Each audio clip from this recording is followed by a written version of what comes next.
tira ding sa mga amigo, murag lami man mag-jogging karong orasa amigo. Pasingot sa siguro ta kay murag nanambok naman tagtaman amigo. Sige ra tagkaon ani amigo.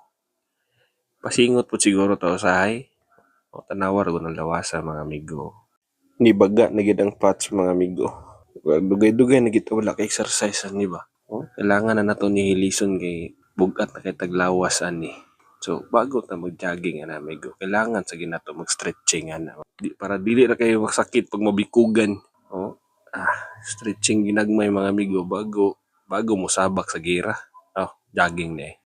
Kailangan na ako ni hilison ni mga fats amigo ba kay hangak naman kayo amigo. Hindi mo duko ko maipit naman akong tiyan, marag dili naman siguro ni maayo. Pero samtang ga-exercise ko mga amigo, gibati man ko kakapoy mo nang ugma na lang siguro nako ni padayon ako ang pag-jogging amigo. Matulog na lang sa siguro ko. Bahala mo di ay.